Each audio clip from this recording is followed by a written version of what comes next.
Както ви казах преди малко, модела ATX на Garrett е пулсиндукторен апарат, който работи и под вода. Не само в сладка вода, но и солена. В ръководството е описано подробно какво трябва да направите при работа в солена вода, която определено е предизвикателство за всеки един металотърсач. Имате два начина за просто грундиране, както навънка, или с увеличаване нивото на дискриминация. В случая сме в сладка вода и ще проверим този вир дали има някакви метали. Включваме го. Няма да ви... Ще е излишно да ви кажа, че преди това трябва да сте затегнали добре буксите, както на слушалките, така и на самата сонда. След работа във вода е хубаво да измиете апарата с чиста и сладка вода. Особено ако сте работили в солена, е задължително, и да го обсушите. Въпреки всичко трябва да знаете, че при много студена вода, близка до замръзването, каквато е тръгнала да става тази, не е много хубаво да използвате апарат. В случая ще използвам настройките на апарата.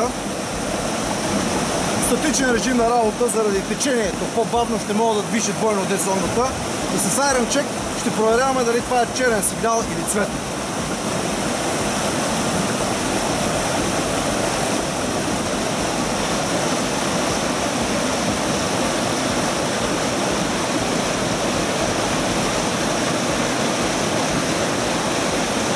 Така.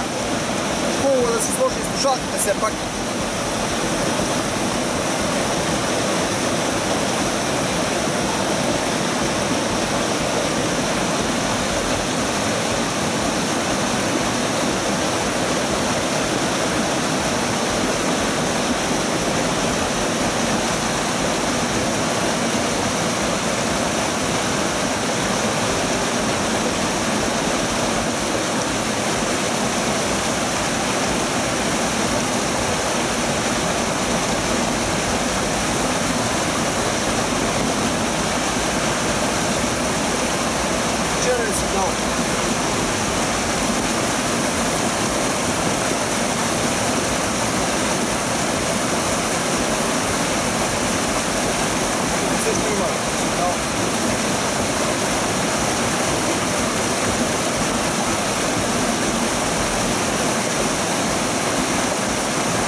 Определено това е цветен сигнал.